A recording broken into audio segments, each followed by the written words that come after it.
Hey guys, welcome back to the Homemade Haven. I'm out here today working in my garden beds, and I thought I'd pick up the camera and take you guys along to show you how I am amending my in-ground garden beds. So last year we established some market row garden beds next to our raised garden beds. When we first moved onto the property, we built 14 raised garden beds. And you can go back and see that video of how we did that. They were super easy to build. They're about 2 foot off the ground, and that's because our property was almost completely submerged underwater whenever we bought it. We did not have the patience to get the land in shape before we started planting things. So we brought in some dirt, built up an area, and then filled these garden beds and have had a couple of successful garden seasons from them. Last year I decided that raised garden beds aren't particularly great for some crops, such as potatoes and things that really like to sprawl out and take over the garden, watermelon and pumpkins and things that really need a lot of space. So I decided that I was going to come out here and just put down some weed fabric, toss a couple bags of some garden soil on top of what was already here and just see what would happen. And much to my surprise, it did okay. The weeds did take over everything because of the way that I had the beds, but for its first year, I wasn't terribly mad at it. Going into the second year, I have a better plan and system for this area, and so I thought I would show you guys what that looks like. We have very heavy clay soil here where we live in eastern North Carolina. This entire property used to be wooded whenever we first bought it. So the ecosystem was very acidic and catered strictly to trees. Well, now that we have cleared these trees out, we are trying to get the soil a little closer to the neutral level so that we can grow a plethora of different things here. So we have brought in truckloads of dirt, compost, and just keep adding to these different areas to try and amend the soil. I didn't want to spend a ton of money on this market garden row project, so I just worked with what I had last year, but I have a different plan for this growing season. So after the summer garden last year and all the weeds, we let everything die back inside of the beds. We didn't remove anything, and then we came out with our fire torch and torched everything down to the ground. And then we covered it all with tarps. The tarps create a lot of heat and keep the sunlight out so that all the weeds and everything can't germinate again. And it basically causes everything to compost and die back into the soil. So after we had left the tarps on for several months, we removed the tarps and have let our chickens and our geese and all of our other animals get over here and kind of scratch and pick and cultivate as they will. And now I'm out here completing the job so that we will be ready to plant in these beds in about a month. So I'll give you guys a closer look of what I'm doing as I'm going, but I've already got 3 of the beds done over here. It's kind of hard to tell, but you can see where the fresh tarp is. You can see the discoloration of the older tarp where the walkways used to be. Last year, I left the garden beds open like you see here and just planted right inside of these rows. And of course the weeds kind of crept in and took over everything. This year my plan is to cover the beds completely with the tarp and then only open up the sections of the tarp that I want to plant things in. You can see this first row here I've already done. I just took a torch and just burnt a little hole right into them, and I've planted some raspberries and some blackberries down on that end. Only cutting out the space inside of the weed barrier is going to really cut down on the weed pressure that we have in this area, which is really what I need in the middle of the summer when I'm doing a lot of harvesting and preserving. I don't really have a whole lot of time to commit to weeding as well. So I think this plan is going to work great, but what I really wanted to show you guys today is how I'm amending these beds. So I already started on this row here. You can see where the ground is kind of disturbed all the way down. And this is my last row to do here, this little skinny one. And what I've been doing is taking my pitchfork and just working the soil all the way down the row. Now you can use like a broad fork or something along those lines. I don't necessarily want to till these beds. We're really trying to prevent the soil from compacting even further. And when you do a lot of tilling, it does cause a lot of compaction. So that's what we're trying to prevent here. So I'm just taking my broad fork here and going into the soil and just simply lifting it up. And that is just breaking up some of that compaction and allowing air to get down underneath the soil. And this will allow my plants that I plant this gardening season to really sprawl their roots down into the soil. But this is a way that you can break up that compaction and not cause too much damage to the microbiome that's already in place.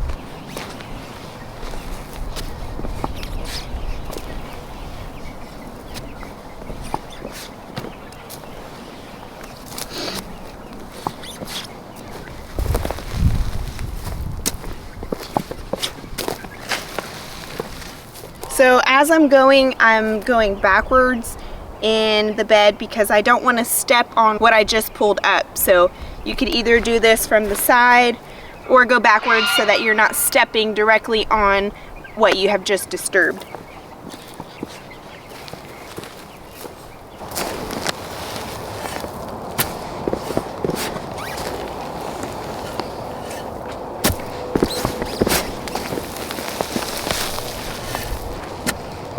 Before I get too out of breath, I'm going to come back to this other bed that I had already started on and go on to the next step.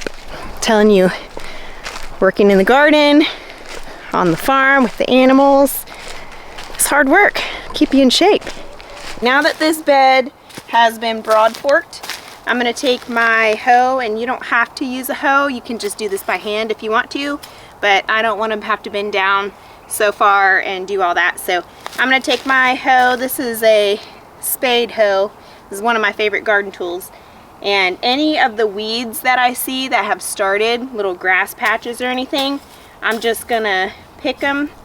You could either take clumps and throw them, out of your garden, or you can go ahead and just chop them into the soil and let them act as like a green manure to your garden bed, which is what I've been doing, unless I have like a really giant clump that I don't think is going to break down very well, because once I put my landscape fabric over this bed, it's going to cause whatever's underneath it to die off because it's black, and the heat will cause it to compost, and it won't be getting any sunlight, so it can't thrive in that condition anyways. So might as well leave what you can to better feed your soil if that is your goal, which it definitely is here on our land.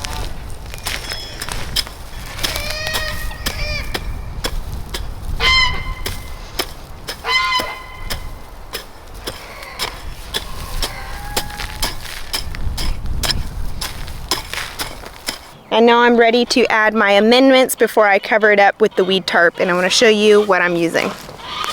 Now this part might look a little bit different for everybody, just depending on your soil, where you're at. It is a good idea to get a soil test done so you kind of know where your soil is sitting, and you'll know exactly what to add to it to make it more preferable for plants to grow in. Our property, like I said, used to be all forest, so the soil is very acidic. So we have been adding some lime kind of everywhere that we have started planting things. The lime helps to neutralize the acid in the soil. I feel like most in-ground beds probably could use lime.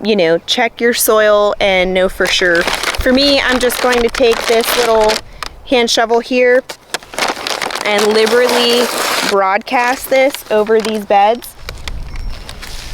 This is something that, if you do choose to till your garden, you could till this into the soil. I'm just going to let gravity do its work here. I'm gonna sprinkle it over, and I've got some other amendments that I'm sprinkling on top, and then I'm using my cover, and eventually the rainwater will have it to seep down into the ground, so it'll be more of a slower organic process, which is really what we want. I mean, you can't rush good soil. There's just no way to do it unless you buy it all, which is very expensive. You definitely want to do this where you're not downwind from it, so you're not sucking up all that powder as you sprinkle it out.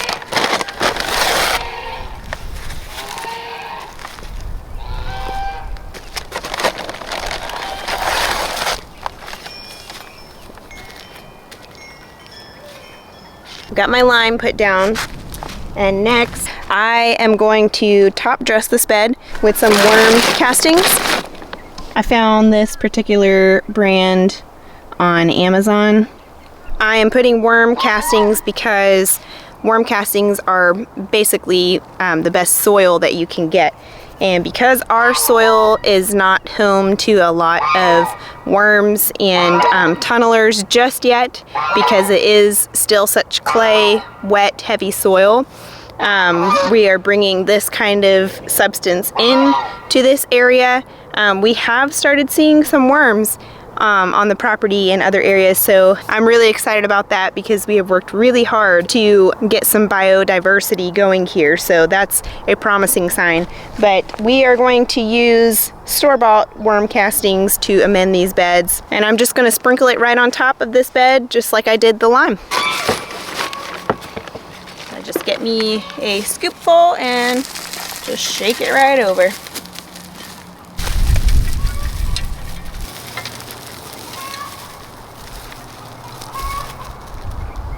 I used a whole 40-pound bag on this one bed. It's about 50 feet long by probably about 3 foot wide. And I just liberally sprinkled it over the top. And I'm gonna go back with my spade hoe now and just kind of rake it a little more evenly across the top and kind of break up some of these harder clumps of my topsoil so that the stuff that I have just amended will get a little bit further down into the soil.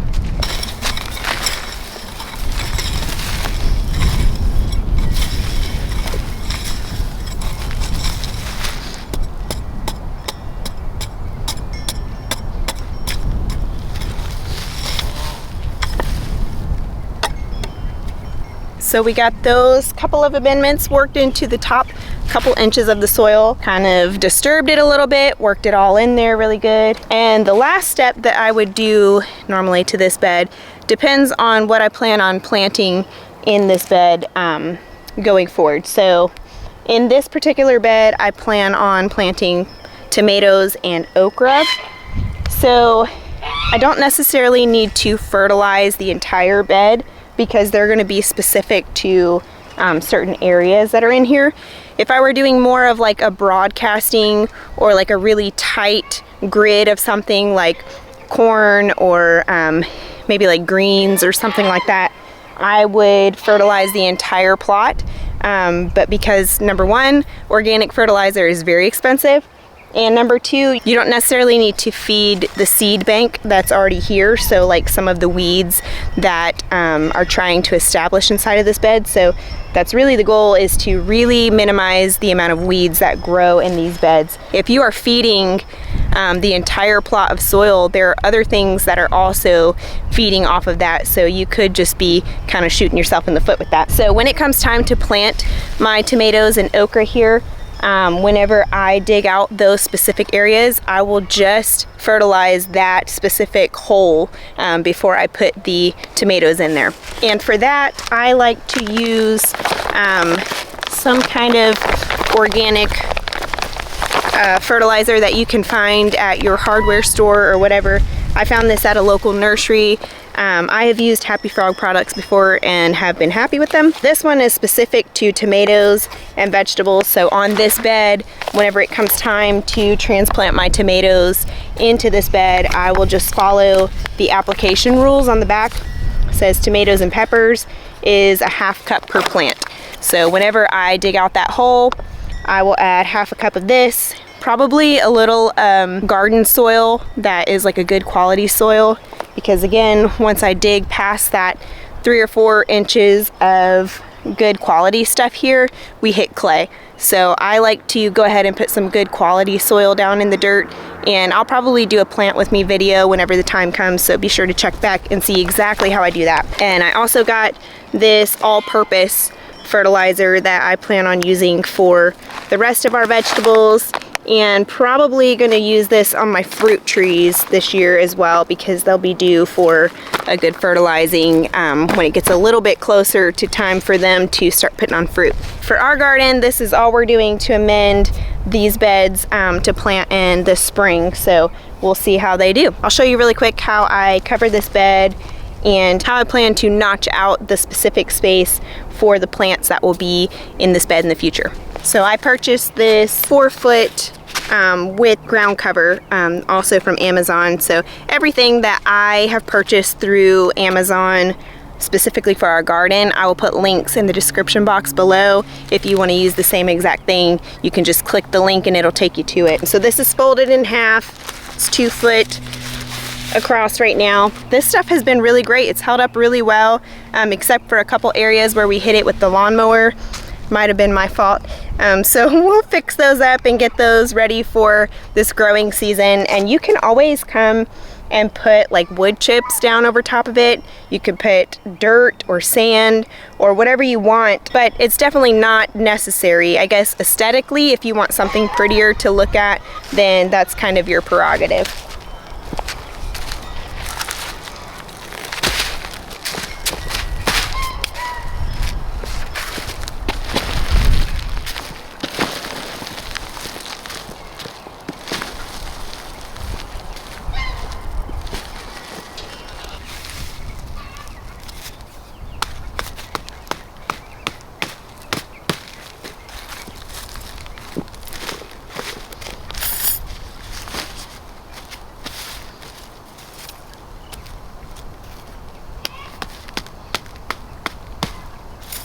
All right, so I got another bed covered. 4 down, 1 more to go.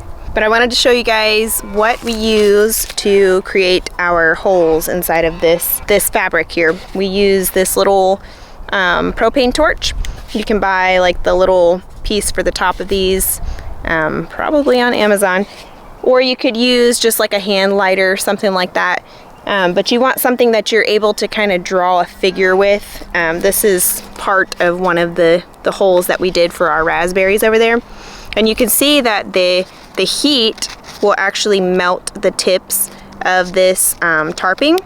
So it will prevent that hole from fraying. And you could do this to anywhere that you cut, like the ends of your fabric, if you want to go ahead and seal all of those so that they don't fray and eventually come unraveled. You could definitely do that after you cut it. Just take a torch to it and it will seal the ends of it. So whenever the time comes to plant our tomatoes and okra in this bed, I'll kind of lay out where I want them at, and then I'll go around and just kind of burn out little holes for them, and then take my hand shovel or post hole digger, depending on how big my tomatoes get by then, and dig straight down.